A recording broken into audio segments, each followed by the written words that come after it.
Word to the wise, no matter how tired you are, if you work first shift, don't come home and take a nap. Crap, I'm gonna be up all night.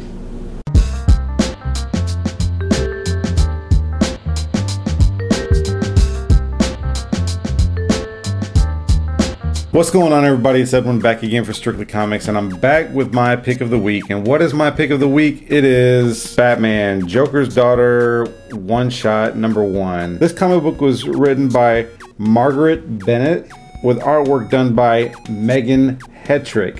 I'm not really familiar with either of those two ladies, but I'll get into the review and explain my opinions and my thoughts on the comic book overall. Once we get into the comic book, the very first panel, the very first page that we see the Joker's daughter eating the skin or the face of the Joker. I think it was just to display the disgustingness of this character and what she's trying to be. We also see that she is in search throughout the entire comic book, trying to find the Joker, where he's at, what is he doing, what is he coming back. She's trying to lure him out, so she ends up using Batman to try to lure out the Joker, but she ends up kind of failing in her attempts, and Batman kind of quickly catches on to her because of the detective that he is. In her attempts to use Batman to try to find the Joker, Batman lures her away to the spot where Joker was last seen, where he fell. He does that purposely to show her that the Joker is gone, he's not coming back, but she doesn't believe it. He ends up tricking her to come to the surface where police officers are actually waiting to apprehend her. They apprehend her, they take her to Arkham Asylum, but she actually managed to escape from the squad car just outside of the Arkham Asylum. Strange thing though, even though she escapes,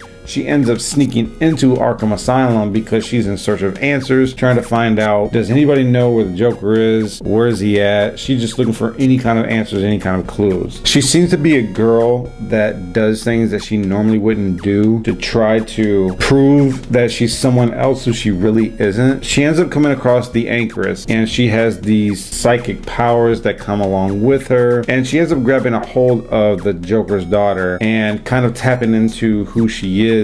So you get a little bit of an origin story here with her.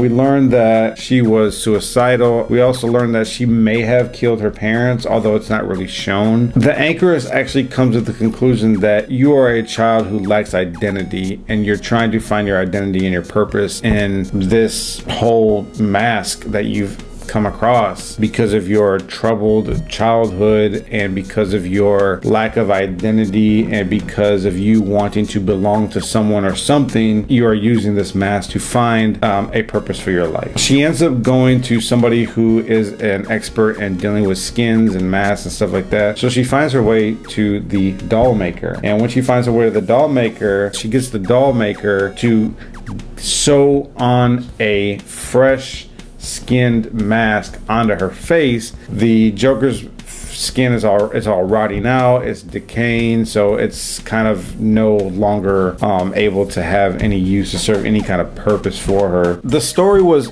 okay. I mean, I wasn't really that impressed with it. I have also realized that I haven't done a review, a pick of the week for a comic book yet that was under $4.99, so I figured, like, well, why stop here? You get it does go a little bit more in depth with this character. The artwork it's okay. It's probably a little bit above average. I see that there is Batman where he's drawn very similarly to Greg Capullo's style of drawing Batman. I think that they wanted to kind of keep that whole formula going. They didn't want to go away from the way Batman is usually drawn by their star artists, and they wanted to kind of keep some consistency. I will say this, it definitely had me interested, the story did, because I'm like, she obviously makes it clear in the story that she is not biologically the daughter of the Joker. She is just somebody who lacks identity, who doesn't really know who she is, and she just tries to find this purpose in this whole mask that she found. Would I recommend this to anybody? I would say that I would recommend this to somebody if you're like a hardcore